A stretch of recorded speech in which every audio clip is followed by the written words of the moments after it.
a long way from Marktl am Inn, the small Bavarian town where he is from.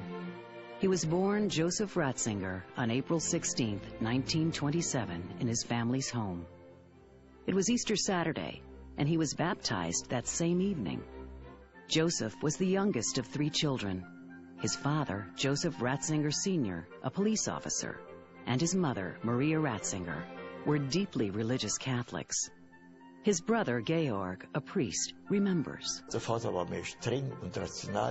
father was stricter and more logical in his approach.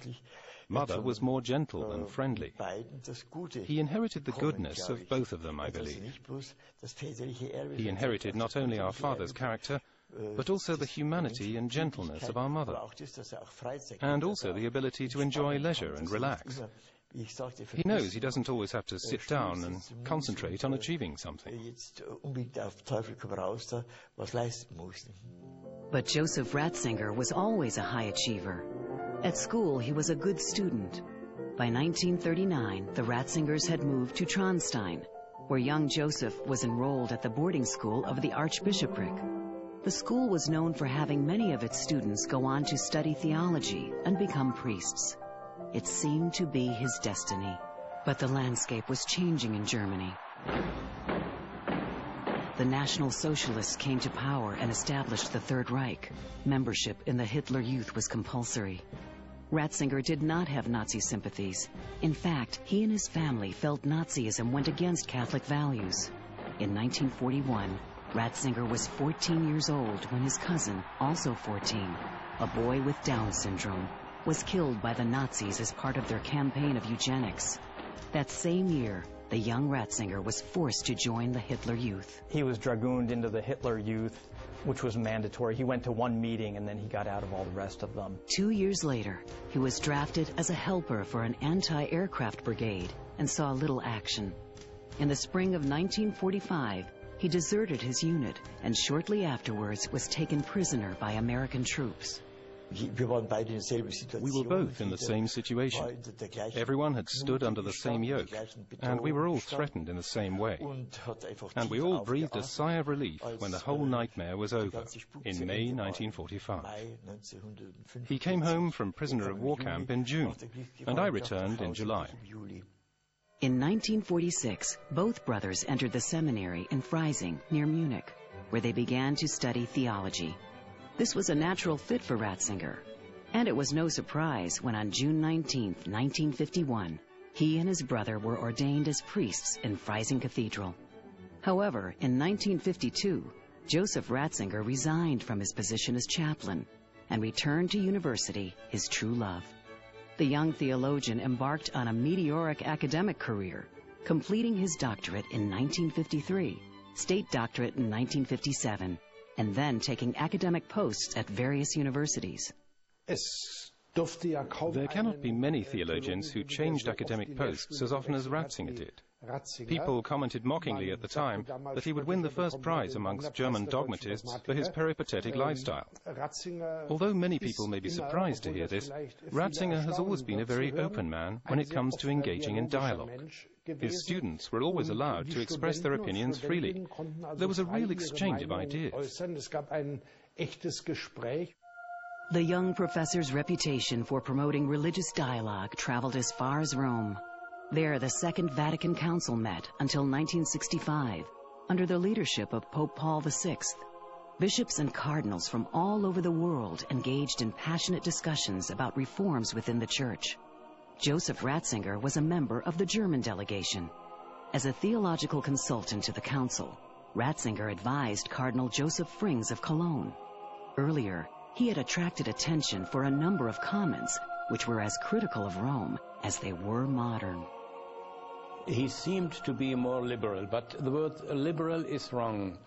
He really was against regulations or rules. He seemed to be liberal, but on the ground he was not liberal, but he was a new thinker. It was the upheavals in 1960, student upheavals in the universities, that made a conservative out of him. 1968 was a turning point in Ratzinger's life. He was a professor of dogmatic theology in the liberal university town of Tübingen. when the student uprisings were happening. He felt Catholic values were being threatened as the peaceful protests quickly degenerated into violence. It was a time when students were questioning all forms of authority. They, in effect, broke the plane between the professors and students that used to exist. They broke the decorum that was there. Ratzinger is basically a very sensitive person. He tends to be rather reserved and doesn't attempt to dominate people physically. He lacks the stature for that. So instead, he tries to convince them by means of argumentation and reason. That proved impossible at that time. So he increasingly retreated into his shell. His innate reserve was strengthened by the experience, so that at times he often seemed to be cold. But he was very comfortable in his position as professor. In 1969, Professor Joseph Ratzinger moved from turbulent Tübingen to tranquil Regensburg. He was only 32 when a special chair for dogmatic theology was created for him. He achieved his life's dream. As one of the youngest professors in Germany, he had reached the highest position that it was possible for an academic to achieve. When he came to Regensburg, when he accepted the post at the university here, he thought that this would be his last post. That was why he built the house, which he intended to be his home for the rest of his life. We had our parents exhumed from their grave in Traunstein and purchased a grave here in Regensburg in the parish churchyard at Siegertsdorf. Of course, he thought that he would spend the rest of his life here, and that he would complete his life's work here, as long as God gave him strength and health. But his life's work turned out to be very different from what he had envisioned for himself. Having achieved his dream of becoming a theology professor, Joseph Ratzinger settled down in Pentling, a village a few miles outside Regensburg. There he had a house and garden built. His sister, Maria, ran his household for him. In fact, she was his constant companion until her death in 1991. As a professor of theology, he led the quiet life of a scholar. He approached people in a friendly manner. Whenever he met people, especially neighbors, he would always greet them from afar as soon as he recognized them. He shook hands with everyone. Even if he saw them every day, he still shook hands with the neighbors. He always behaved like that. He always approached them. I certainly wouldn't say he was shy. The course of Joseph Ratzinger's life was about to change in ways he never imagined. In 1977, the theology professor was appointed Archbishop of Munich and Freising, now entrusted with the direction of the second largest diocese in Germany, responsible for almost 2 million Catholics. Joseph Ratzinger was forced to abandon his academic ambitions. Instead of focusing on his students, he was faced with the cares and worries of the congregation and argumentative priests. The 49-year-old theologian had very little experience in such matters. You can see it in this first month when he was elected, when he was appointed Bishop of Munich.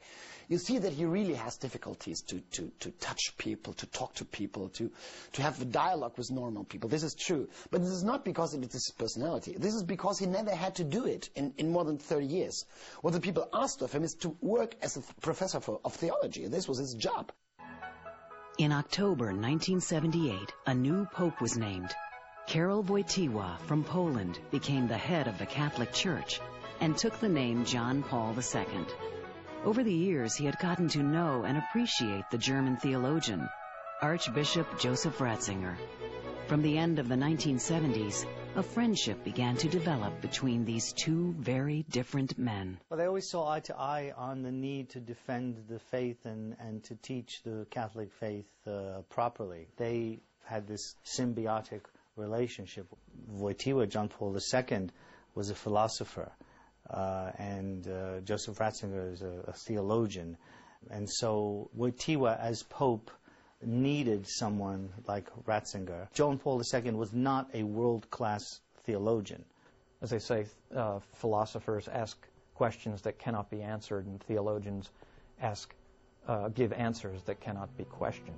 And Cardinal Ratzinger found little gray area in the Catholic doctrine, which made him a good candidate for the position to protect it. And in 1981, that is what he was asked to do. He received word from the Vatican that he was to resign from his position as bishop in Munich in order to become the prefect of the Congregation for the Doctrine